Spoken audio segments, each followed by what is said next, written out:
Hey everybody, Chris Fafalius here. If you enjoy One Hit Thunder, which I'm assuming you do considering you're listening to it right now, I want to tell you about another great music podcast on the Evergreen Podcast Network. It's called Riffs on Riffs. On this season of Riffs on Riffs, hosts Toby Braswell and Joe Watson are breaking down one iconic pop song each week. Everything from Taylor Swift's Cruel Summer to Journey's Don't Stop Believin' to Naughty by Nature's OPP.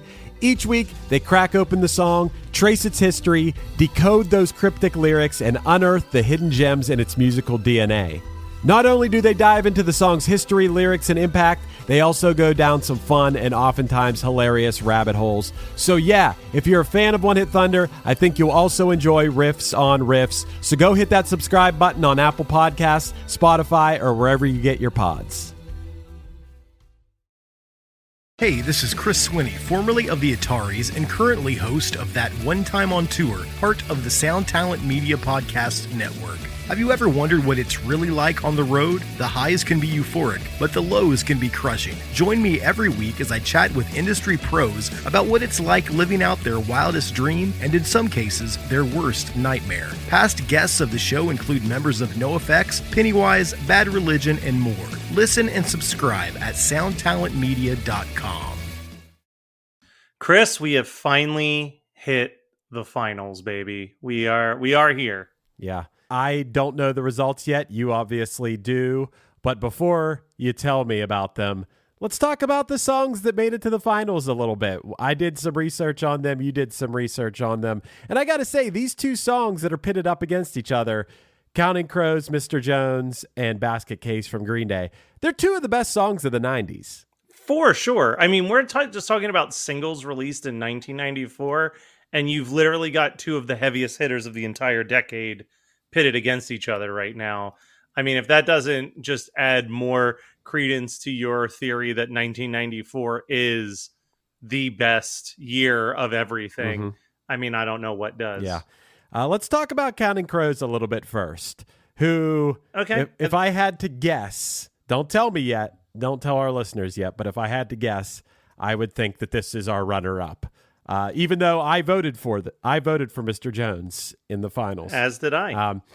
So Mr. Jones, for those who don't know, was the debut single from Counting Crows. It was released in December of 1993 as the lead single from August and Everything After, but it debuted on the Billboard Radio Songs chart in January of 1994, and then it entered the top 10 5 weeks later.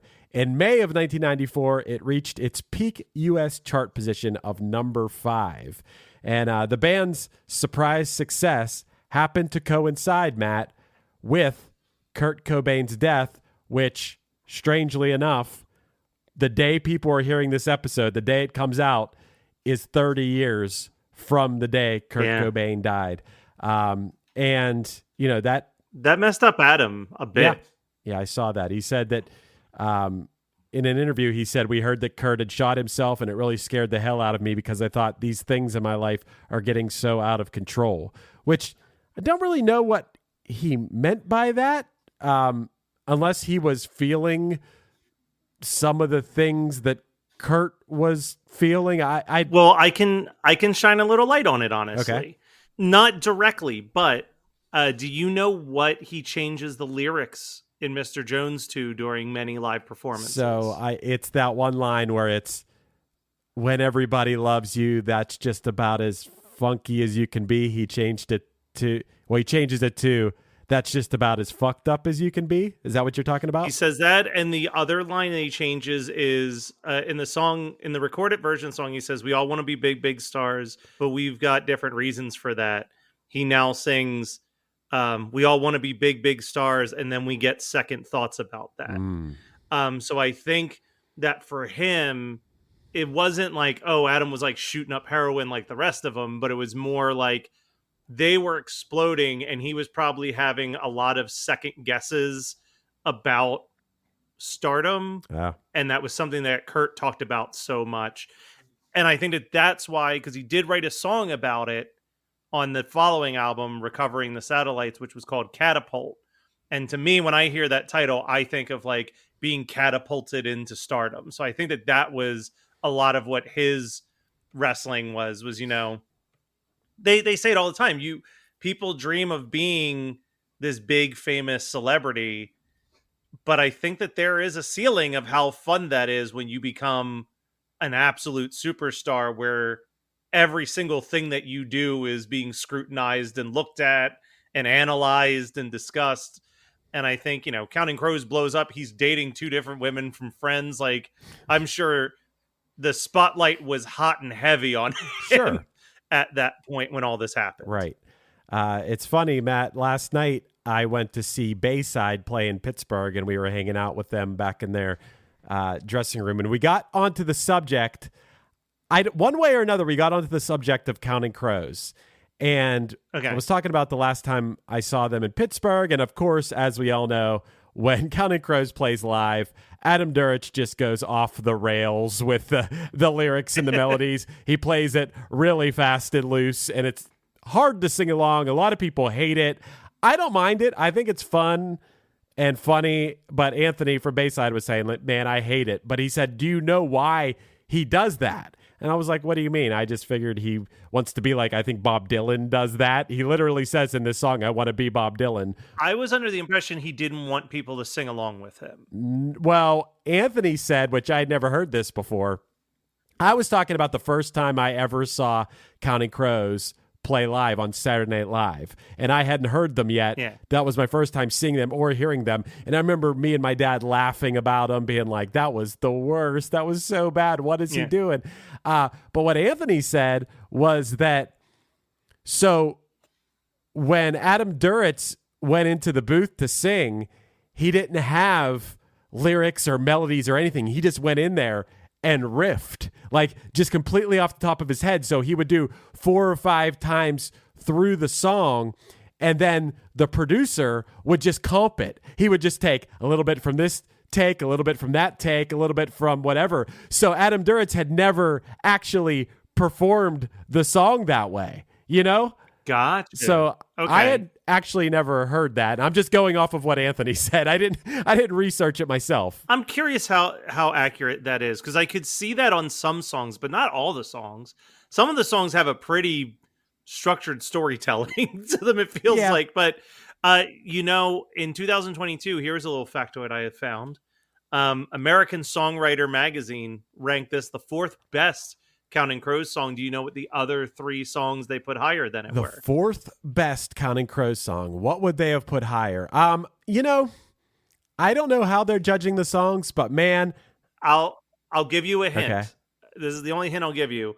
All 3 songs are on 3 different albums. They're all tracks on the first 3 Counting Crows albums. Okay, well, I think one of those 3 has to be, why can't I think of the name of the song? Waiting for You. No. Really? What's that song called? Angels of the Silences. That's one of the best. That is not the song they picked from Recovering the Satellites. They picked A Long December, which they put as their number 1 Counting Crows I don't know song. about all that. I mean, I like A Long December, but number 1? I don't know. So that remains a track from This Desert Life and a track off August and Everything After. Another off August and Everything After. Oh, man. Yeah. I mean, it depends. Are they just going all singles, or are they going some... No, this is definitively not a single that they picked off of August and Everything After. If I was making this list, I would go for Raining in Baltimore, but I think they probably chose Anna Begins. Neither of those. Omaha. Oh, I like Omaha. I like Omaha, but I mean, you know me. I am Mr. Murder of One. That's my number 1 Counting Crows song. And then what song do you think came off of This Desert Life? Oh, which was in the number 3 spot. Omaha was the number 2 best song according to them. There's a song on This Desert Life I really love. I don't know what it's called, but it's this off the top of my head. I don't know what it's called, but it's a song that goes, you know that one? I vaguely know that one. Can you see Ohio? Yeah, that's not the one. Oh, okay. They went with Mrs. Potter's Lullaby, the 7.5 minute one. That might be. Hey, Mrs. Potter, don't cry. Hey, Mrs. Potter. That's a good song. Oh, it's a really good song. Man, that was I the song listen to that album today. Because I thought Hanging Around was okay. Yeah. And then someone played me Mrs. Potter's Lullaby, and I'm like, okay, this song fucking kicks ass. This is a great song. Listen to that album if you haven't. It is great. Hey, one more thing I wanted to talk about with Mr. Jones is I never really knew. I just attributed my own meaning to this song or whatever. Did you ever know the story behind the song? I was just going to ask you if you knew who Mr. Jones was in reference to, because I did not know this. Yeah, so it's in reference to bassist Marty Jones of the Himalayans, which is the band that Adam Duritz was in from 1989 to 1991. The song is about struggling musicians, them. And on VH1 Storytellers, Adam Duritz said, it's really a song about my friend Marty and I. We went out one night to watch his dad play. He was a flamenco guitar player who lived in Spain, and he was in San Francisco in the Mission playing with his old flamenco troupe. And after the gig, we all went to this bar called the New Amsterdam in San Francisco on Columbus. Then he said they were drunk at the bar after watching Marty Jones' dad play, and they saw Kenny Dale Johnson, the longtime drummer for Chris Isaak, sitting with 3 women. And then Adam said, it just seemed like, we couldn't even manage to talk to girls. We were just thinking if we were rock stars, it'd be easier. I went home and wrote the song. It's a good song. I love that story. Yeah. I mean, it's exactly like he's citing everything he did that night. Like he captured one night of going and seeing flamenco music, his friend's dad. He's drinking with his friend. They're fantasizing about what it must be like to be rock stars. He turns this all into a song. That's why I question Anthony's assessment that he just riffed this out in the booth, because this feels like a very structured out written story that he's telling us. Now maybe the other songs, maybe Anna Begins and those songs were more riffed out, but there's no world where I believe that he just walked in a booth and accidentally in three or four takes just told a very detailed story of a night that happened to him off the top of the dome. That's true. That's true.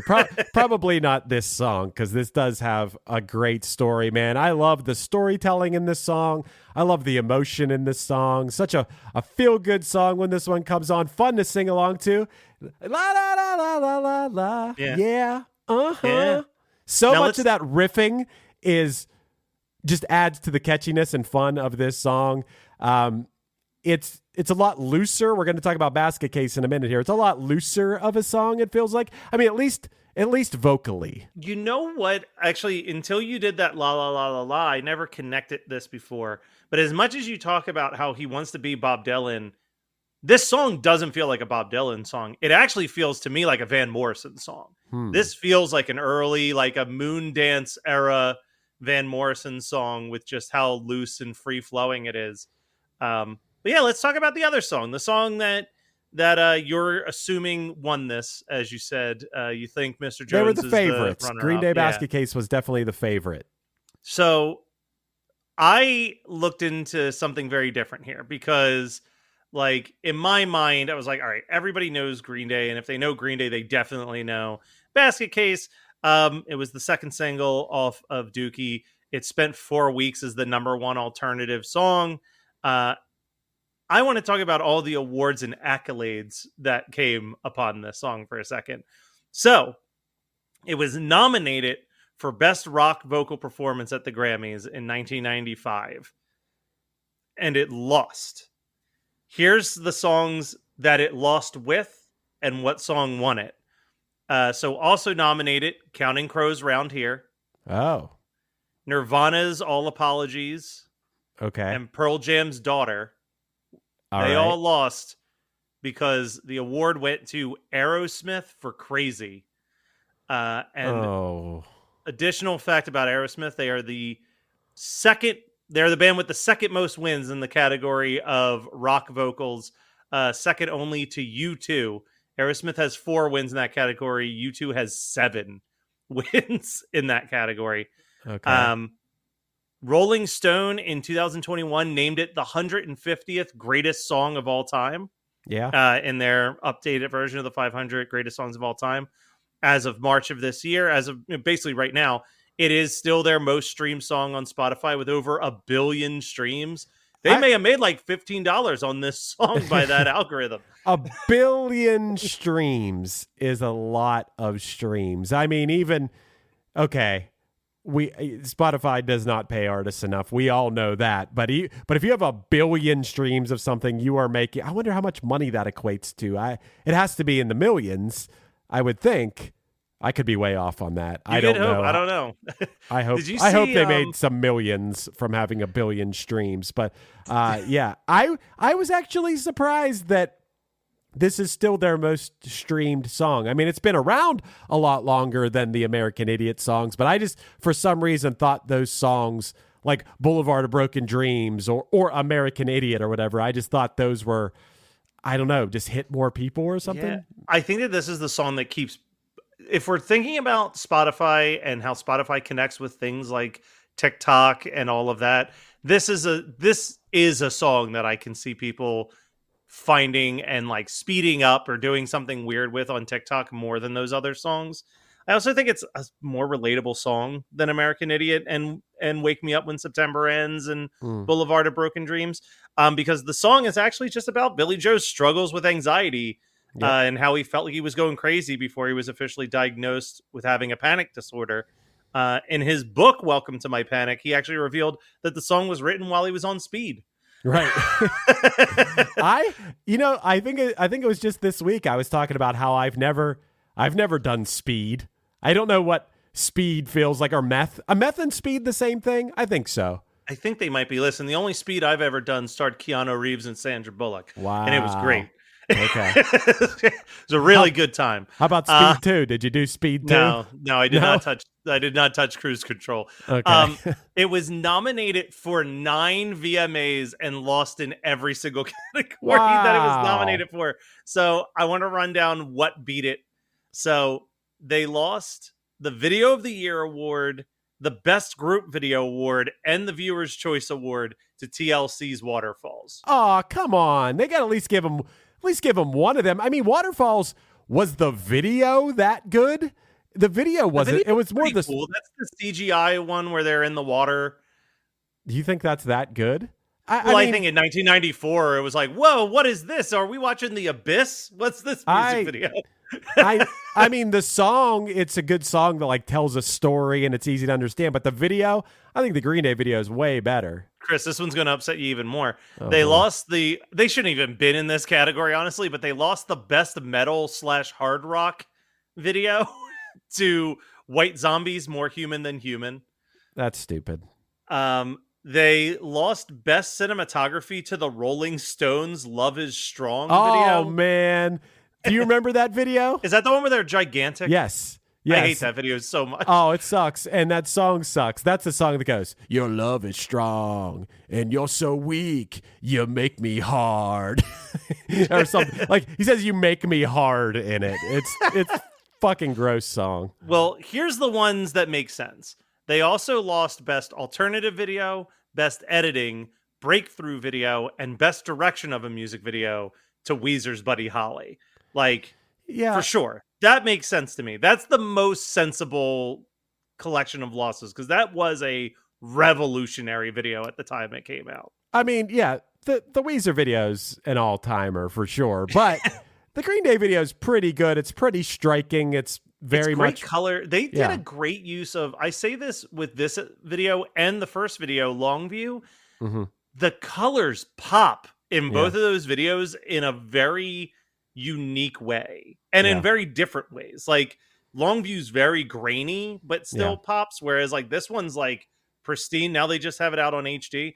And here's a couple people who have covered Basket Case. Avril Lavigne has released a promotional cover of it for one of her tours. Weird Al covered it in the alternative polka. Yeah. And the one that was the most confusing to me, Bastille, the band that did the song Pompeii, covered this for the Amazon Prime Tick TV series. Okay. Cool. There was a weird combination of words there, but that was my research for Basket Case because I thought, let's talk about the legacy. There's not too much to dive into with the songwriting of this one. It's pretty similarly to how Mr. Jones kind of just tells a story that's very same with Basket Case. There's not a lot to interpret here with what he's saying in the words. He's telling a tale. Yeah, he's telling a tale that is truthful. It's not just some cool stuff that sounds cool. It's like what he was going through. And I think that's pretty cool. It's a little bit tighter of a song, you know. It's not as loose on the lyrical side. It's very much what the kids would call a bop, I would say. Let me ask you this question, because I know this from the brief period of time that I drummed and the little bit that I know playing guitar. As much as I love Mr. Jones, this has to be a much more fun song to play instrumentally. Like, especially the drums. I just think that Tré Cool has so many fun fills going on this. Like, the guitar I could see being dull, but even the bass lines, Mike in Green Day is underrated bass player for some of the bass lines he sneaks into these songs. For the drums and bass especially, Basket Case is way more of an aerobic exercise. So yes, yeah. I would probably agree that if you want to get your cardio in, that playing Basket Case is the more fun in that way. But I don't know, man. Mr. Jones could be fun too. I think both of these songs, if I were in a 90s cover band, I'd have fun playing both of these. Of course. Well, I think you're going to get more people singing along when you play Mr. Jones, and that I feel like is half the fun of it. If you're in a bar cover band, you want that room either dancing or singing. Right. So, are we ready to reveal the final results? Yeah, I'm ready. Okay, so 110 votes came in for this final round.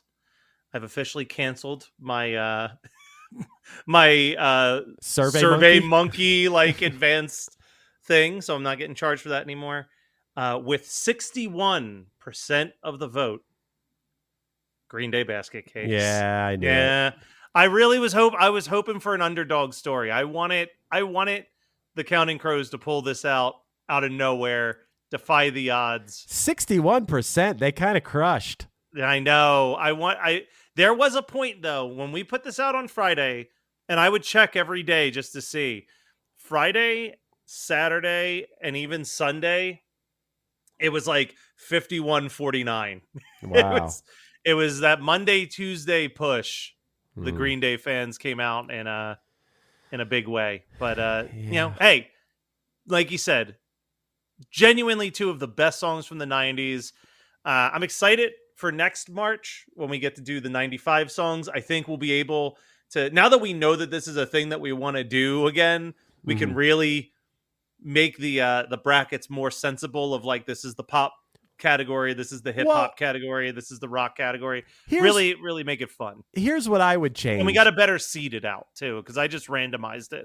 That's the thing, man. I don't think we have to next year divide it by like types of music, but I just think you have two sides, and you and I have to figure out what our rank, like our seedings are. So that way you have the one playing against the 16 or the one against the 8 or whatever to start in wherever. So it just works out. That way you don't end up with a Buddy Holly versus Basket Case in the second round. Right out the gate. Yeah. Chris, I think we're going to be back with another bonus episode in about 2 weeks because I'm not sure if you've been paying attention.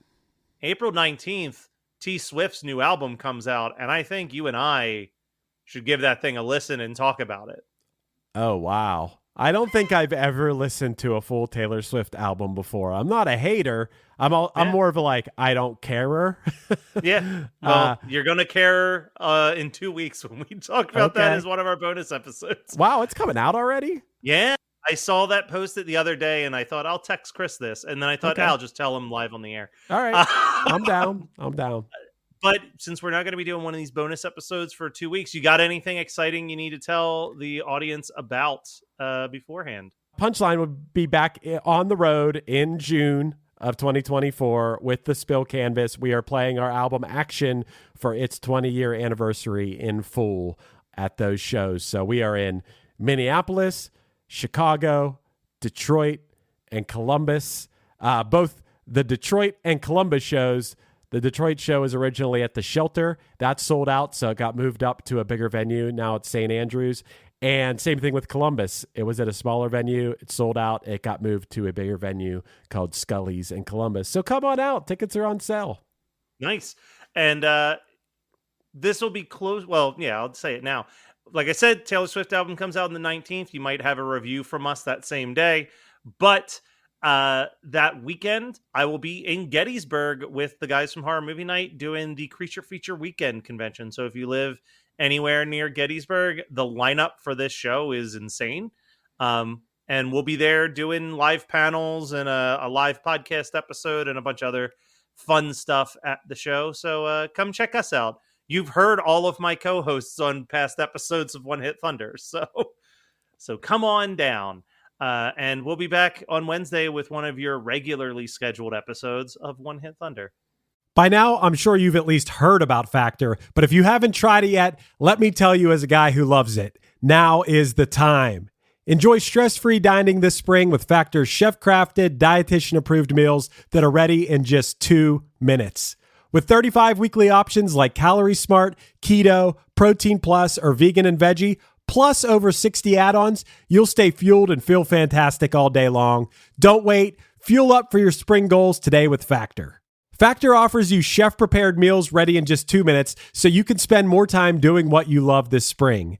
Indulge in gourmet options like filet mignon, shrimp, and fresh veggies without the hassle of prep or cleanup.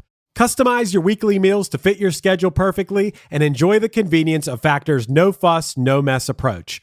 Plus, you can celebrate Earth Day all month long with Factor's low-carbon footprint options. Factor is your go-to solution for fast, premium meals, eliminating the need for cooking and empowering you to savor every moment. So head to factormeals.com/onehit50 and use the code onehit50 to get 50% off your first box plus 20% off your next box. That's code onehit50, the words one hit and the number 50, at factormeals.com/onehit50 to get 50% off your first box plus 20% off your next box while your subscription is active. Okay, round 2. Name something that's not boring. A laundry? Ooh, a book club. Computer solitaire, huh? Sorry, we were looking for Chumba Casino. That's right. ChumbaCasino.com has over 100 casino-style games. Join today and play for free for your chance to redeem some serious prizes. ChumbaCasino.com. No purchase necessary. Void where prohibited by law. 18 plus. Terms and conditions apply. See website for details.